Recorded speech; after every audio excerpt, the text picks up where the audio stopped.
Hi friends, ನಮಸ್ಕಾರ ಎಲ್ಲರಿಗೂ. ರಂಜೂಸ್ homely ಫುಡ್ಗೆ ಎಲ್ಲರಿಗೂ ಸ್ವಾಗತ. ಇವತ್ತು ನಾನು ಹಲಸಿನ ಹಣ್ಣಿನ ಬೀಜದಲ್ಲಿ ಒಂದು ರೆಸಿಪಿ ಮಾಡ್ತಾ ಇದ್ದೀನಿ. ಒಂದು ಆರೋಗ್ಯಕರವಾಗಿರುವಂಥ ಒಂದು ರೆಸಿಪಿ. ಖಂಡಿತ ನೀವು ಕೂಡ ಟ್ರೈ ಮಾಡಿ, ತುಂಬ ಚೆನ್ನಾಗಿರುತ್ತೆ.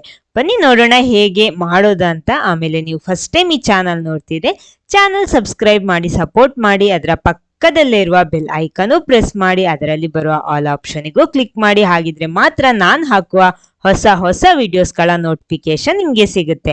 ನೋಡಿ, ಇಲ್ಲಿ ಸ್ವಲ್ಪ ಹಲಸಿನ ಹಣ್ಣಿನ ಬೀಜ ತಗೊಂಡಿದ್ದೀನಿ. ಮೊದಲು ಅದರ ಹೊರಗಿನ ಸಿಪ್ಪೆ ತೆಗಿಬೇಕು. ನಿಮ್ಗೆ ಎಷ್ಟು ಬೇಕೋ ಅಷ್ಟು ನೋಡ್ಕೊಂಡು ಸೆಲೆಕ್ಟ್ ಮಾಡಿ, ಎಷ್ಟು ಬೇಕು ತಗೊಳ್ಳಿ. ನಾನಿವಾಗ ಇದೆಲ್ಲ ತಗೋತಾ ಇಲ್ಲ. ನೋಡಿ, ಈ ರೀತಿ ಅದರ ಹೊರಗಿನ ಕವರು ಮಾತ್ರ ಸಿಪ್ಪೆ ಮಾತ್ರ ತೆಗ್ಬಿಟ್ರೆ ಸಾಕು. ನೋಡಿ, ಈ ರೀತಿ ಚಾಕು ಉಪಯೋಗಿಸಿ ಈ ರೀತಿ ತೆಗಿಬೇಕು. ಎಲ್ಲ ಕೂಡ ತೆಗೆದು ನಾನು ತರ್ತೀನಿ. ನಮ್ಗೆ ಎಷ್ಟು ಬೇಕೋ ಅಷ್ಟು ನೋಡಿ ಈ ರೀತಿ ತೆಗಿಬೇಕು.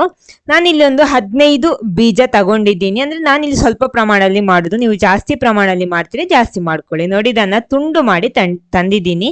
ಇನ್ನೊಂದು ಪ್ಯಾನ್ ಬಿಸಿ ಮಾಡ್ಕೊಳ್ಳಿ. ಅದಕ್ಕೆ ಇದನ್ನ ಹಾಕ್ಬಿಟ್ಟು ಚೆನ್ನಾಗಿ ರೋಸ್ಟ್ ಮಾಡ್ಬೇಕು. ಇದನ್ನ ಸ್ವಲ್ಪ ಜಾಸ್ತಿ ಹೊತ್ತೇ ರೋಸ್ಟ್ ಮಾಡ್ಬೇಕು. ಒಂದು 15 ನಿಮಿಷ ರೋಸ್ಟ್ ಮಾಡ್ಕೊಂಡಿದ್ದೀನಿ. ನೋಡಿ, ಈ ರೀತಿ ಬರ್ಬೇಕು. ಮೀಡಿಯಂ ಫ್ಲೇಮ್ ಅಲ್ಲಿ ಇಟ್ಟು ಈ ರೀತಿ ಚೆನ್ನಾಗಿ ರೋಸ್ಟ್ ಆಗ್ಬೇಕದು. ನೋಡಿ, ಇವಾಗ ಚೆನ್ನಾಗಿ ರೋಸ್ಟ್ ಆಗಿದೆ. ಇನ್ನು ಇದನ್ನ ಸ್ಟವ್ ಆಫ್ ಮಾಡಿ ನಾನು ಸ್ವಲ್ಪ ಹೊತ್ತು ಆರಿದ ಮೇಲೆ ಮಿಕ್ಸಿ ಜಾರಿಗೆ ಹಾಕ್ಬಿಟ್ಟು ಚೆನ್ನಾಗಿ ಹುಡಿ ಮಾಡ್ಬೇಕು ಇದನ್ನ. ಅದಕ್ಕೋಸ್ಕರ ಸ್ವಲ್ಪ ಹೊತ್ತು ಹಾಗೆ ಬಿಟ್ಬಿಡಿ. ನೋಡಿ, ಇನ್ನು ಇದನ್ನ ನಾನು ಮಿಕ್ಸಿ ಜಾರಿಗೆ ಹಾಕ್ತೀನಿ. ಎಲ್ಲ ಹಾಕ್ಬಿಟ್ಟು ಇದನ್ನ ಹುಡಿ ಮಾಡಿ ತರ್ತೀನಿ. ನೋಡಿ, ಇವಾಗ ಹುಡಿ ರೆಡಿ ಆಗಿದೆ. ಹಲಸಿನ ಹಣ್ಣಿನ ಬೀಜದ ಹುಡಿ ರೆಡಿ ಆಗಿದೆ. ಅದೇ ಮಿಕ್ಸಿ ಜಾರಿಗೆ ನಾನಿಲ್ಲಿ ತೆಂಗಿನ ತುರಿ ಹಾಕ್ತಾ ಇದ್ದೀನಿ. 1/4 ಕಪ್ ಹಾಕ್ತಾ ಇದ್ದೀನಿ. ಇದನ್ನ ಹುಡಿ ಮಾಡಿ ತರ್ತೀನಿ. ನೀರೇನು ಸೇರಿಸಬೇಡಿ, ಹಾಗೆ ಹುಡಿ ಮಾಡಿದ್ರೆ ಸಾಕು. ಇದನ್ನ ಹುಡಿ ಮಾಡಿ ತರ್ತೀನಿ. ನೋಡಿ, ಇವಾಗ ಹುಡಿ ಮಾಡಿ ಆಗಿದೆ. ನಾನು ಅದೇ ಪ್ಯಾನಿಗೆ ಇದನ್ನ ಹಾಕ್ತಾ ಇದ್ದೀನಿ. ಆವಾಗ ನಾವು ಫ್ರೈ ಮಾಡಿದ ಅದೇ ರೋಸ್ಟ್ ಮಾಡಿದ ಅದೇ ಪ್ಯಾನಿಗೆ ಅದಕ್ಕೆ 1/4 ಕಪ್ ತುರಿದಿಟ್ಕೊಂಡಂತಹ ಬೆಲ್ಲ, ಅದೇ ರೀತಿ 1/4 ಕಪ್ ನಮ್ಮ ಹಲಸಿನ ಹಣ್ಣಿನ ಬೀಜದ ಹುಡಿ, ಅದು 1/4 ಕಪ್ ಆಗಿದೆ. ಸ್ವಲ್ಪ ಏಲಕ್ಕಿ ಹುಡಿ, ಆಮೇಲೆ ಸ್ವಲ್ಪ ಗೋಡಂಬಿ ಜಜ್ಜಿಬಿಟ್ಟು ಹಾಕಿದ್ದೀನಿ. ಎಲ್ಲ ಒಟ್ಟಿಗೆ ಹಾಕ್ತೀನಿ. ಇನ್ನು ಸ್ಟವ್ ಆನ್ ಮಾಡ್ತಾ ಇದ್ದೀನಿ. ಇನ್ನು ಇದನ್ನ ಚೆನ್ನಾಗಿ ಮಿಕ್ಸ್ ಮಾಡ್ಕೊಳ್ಳಿ. ಅಂದ್ರೆ ಇಲ್ಲಿ ಬೆಲ್ಲ ಚೆನ್ನಾಗಿ ಕರಗಬೇಕು, ಅದೇ ರೀತಿ ತೆಂಗಿನ ತುರಿ ಚೆನ್ನಾಗಿ ರೋಸ್ಟ್ ಆಗಬೇಕು. ಮೀಡಿಯಂ ಫ್ಲೇಮ್ ಅಲ್ಲಿ ಇಟ್ಟು ಮಾಡಬೇಕು. ಅಂದ್ರೆ ಕರೆಕ್ಟ್ ಆಗಿ ತಳ ಬಿಟ್ಟು ಬರಬೇಕು, ಆ ರೀತಿ ಇರಬೇಕು. ಅಷ್ಟು ಹೊತ್ತು ಇದನ್ನ ಈ ರೀತಿ ಮಿಕ್ಸ್ ಮಾಡ್ಕೊಳ್ಳಿ.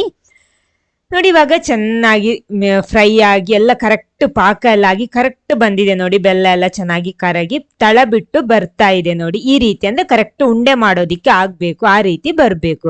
ನೋಡಿ, ಕರೆಕ್ಟ್ ಬಂದಿದೆ. ಎಲ್ಲ ಕೂಡ ಬೆಂದು ಕೂಡ ಎಲ್ಲ ಕರೆಕ್ಟ್ ಆಗಿದೆ. ನೋಡಿ, ಈ ರೀತಿ ಇರ್ಬೇಕು, ಸಾಕು. ನಾನು ಸ್ಟವ್ ಆಫ್ ಮಾಡ್ತಾ ಇದ್ದೀನಿ. ಇನ್ನು ಇದನ್ನೊಂದು ಪ್ಲೇಟಿಗೆ ಹಾಕ್ತೀನಿ. ಬಿಸಿ ಬಿಸಿ ಇರುವಾಗ್ಲೇ ಇದನ್ನ ಉಂಡೆ ಮಾಡ್ಬೇಕು. ನೋಡಿ, ಎಲ್ಲ ಹಾಕೊಂಡಿದ್ದೀನಿ. ಇನ್ನು ಇದಕ್ಕೆ ಸ್ವಲ್ಪ ತುಪ್ಪ ಕೂಡ ಹಾಕ್ತೀನಿ. ಜಾಸ್ತಿ ತುಪ್ಪನೂ ಬೇಡ ಈ ರೆಸಿಪಿಗೆ. ಸ್ವಲ್ಪ ತುಪ್ಪ ಹಾಕ್ಬಿಟ್ಟು ಒಂದ್ಸಲ ಇದನ್ನ ಚೆನ್ನಾಗಿ ಮಿಕ್ಸ್ ಮಾಡ್ಬೇಕಂದ್ರೆ ತುಪ್ಪ ಎಲ್ಲಾ ಕಡೆ ಸಿಗ್ಬೇಕು. ಈ ರೀತಿ ಇದನ್ನ ಚೆನ್ನಾಗಿ ಮಿಕ್ಸ್ ಮಾಡ್ಕೊಳ್ಳಿ. ಆಮೇಲೆ ಇದನ್ನ ನಿಮ್ಗೆ ಎಷ್ಟು ದೊಡ್ಡ ಉಂಡೆ ಬೇಕೋ ಆ ರೀತಿ ಮಾಡ್ಕೊಳ್ಳಿ. ನೋಡಿ, ಈ ರೀತಿ ಲಡ್ಡು ಇಲ್ಲಿ ರೆಡಿ ಆಗಿದೆ. ನೋಡಿ, ಈ ರೀತಿ ಎಷ್ಟು ದೊಡ್ಡ ಸೈಜಲ್ಲಿ ಬೇಕೋ ಆ ರೀತಿ ಮಾಡ್ಬೋದು. ನಿಮಗೆ ಕರೆಕ್ಟ್ ಆಗಿ ಸಿಗುತ್ತೆ, ಸಾಫ್ಟ್ ಆಗಿರುತ್ತೆ. ಇದು ಯಾಕಂದ್ರೆ ನಾವೆಲ್ಲ ಒಟ್ಟಿಗೆ ಮಿಕ್ಸ್ ಮಾಡಿರೋದು, ಪಾಕ ಮಾಡಿ ಆ ರೀತಿ ಹಾಕಿರೋದಲ್ಲ, ಎಲ್ಲ ಒಟ್ಟಿಗೆ ನಾವು ಬೇಯಿಸಿರೋದು. ಆದ ಕಾರಣ ಸಾಫ್ಟ್ ಆಗಿರುತ್ತೆ ಈ ಲಡ್ಡು.